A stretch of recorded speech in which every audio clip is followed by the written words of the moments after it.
Ndarinfo.com, le portail de Saint-Louis. Permettez-moi tout d'abord de remercier très profondément le chef de l'État, son Excellence M. Macky Sall, le ministre de l'Enseignement supérieur, le professeur Mary Teuw Niane, le recteur, le professeur Baïdel Kane, et toutes les autorités administratives de la région de Saint-Louis pour les efforts extrêmement importants qu'ils ont déployés, n'est-ce pas, pour l'obtention de relance 2 milliards qui nous permet aujourd'hui, n'est-ce pas, de démarrer l'année universitaire dans d'excellentes conditions.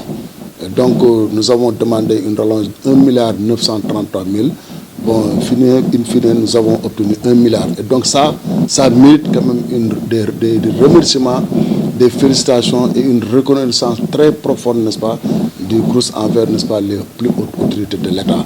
Parce que ça nous permettra au moins de souffler d'ici la fin de l'année dans la prise en charge, n'est-ce pas, des salaires et de paiement des arriérés dus aux repreneurs. Les missions fondamentales du CROUS tournent autour des questions de restauration, d'hébergement, l'animation culturelle. C'est-à-dire que toutes ces questions-là, nous déployons des efforts pour créer les meilleures conditions de séjour. C'est-à-dire que fondamentalement, c'est la question de la qualité.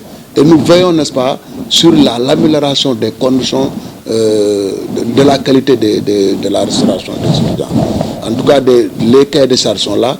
Il y a le comité d'hygiène qui doit veiller au quotidien sur les conditions d'amélioration. Aujourd'hui, je crois qu'avec la relance, les fournisseurs seront payés, les repreneurs seront payés la semaine prochaine, d'ici le 20. Et donc, je crois que la qualité va être nettement ressentie au niveau de la production des repas. Donc, je suis en train de vous dire que 382 milliards sont déjà investis en termes d'infrastructures au niveau de l'enseignement supérieur dans toutes les universités du Sénégal. C'est dans le cadre de ce programme d'investissement-là que le président de la République du Sénégal a décidé de construire 10 000 lits dans toutes les universités du Sénégal, dont 2 000 pour l'université Gaston Berger de Saint-Louis. Et ces 2 000-là peut-être vont être réceptionnés dans le courant de l'année 2018. Et donc ça veut dire qu'en 2018, aujourd'hui, nous sommes à 3 548 lits, plus les 2000 et les 1000, nous serons presque à plus de 6 500 lits. Ça veut dire qu'il y aura une augmentation extrêmement importante du nombre de lits à l'université Gaston Berger de Saint-Louis.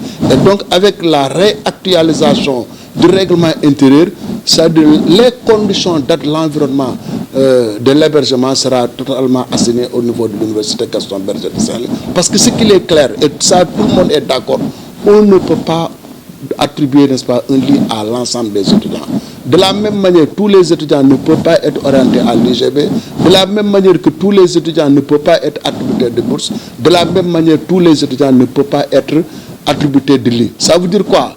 Les stocks disponibles, il faut qu'on s'entende, n'est-ce pas, qu'il y ait un environnement consensuel sur les conditions d'attribution des lits. Ça veut dire que nous sommes dans cette dynamique-là. Il nous reste tout simplement à finaliser le règlement intérieur qui sera soumis à la validation du prochain conseil d'administration du CROUS. La première plateforme est déjà réceptionnée.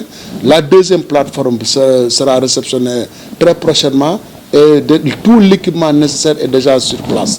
Et donc ça nous permettra vraiment de loger 1096 lits en attendant la réception des 2000 lits. Sur la réception des 2000 lits, il faut quand même féliciter encore une fois le chef de l'État parce qu'il a compris que l'émergence du Sénégal ne peut pas se faire sans l'amélioration de la qualité des ressources humaines du Sénégal. Aujourd'hui, nous sommes à 382 milliards d'investissements dans toutes les universités du Sénégal. C'est-à-dire que le président Macky Sall est en train de faire en moins de 4 ans ce que personne n'a pu, aucun de ces professeurs n'a pu réussir en plus de 40 ans. Donc ça, c'est des efforts inédits. C'est les modules qui ont presque posé les problèmes durant l'année scolaire 2016. Et les modules, c'est quoi? Qu'est-ce qui nous manquait? C'est la tolérance, la patience, la compréhension de la communauté étudiantine. Parce que les modules, initialement, le ministre nous a donné 100 modules. Et 100 modules devraient nous permettre de loger 200 étudiants. Mais nous avons réfléchi ensemble, compte tenu du déficit chronique en lits. Aujourd'hui, nous avons 3548 lits, n'est-ce pas? Donc, dans les 14 villages universitaires. Bon, le ministre nous a donné 100 modules.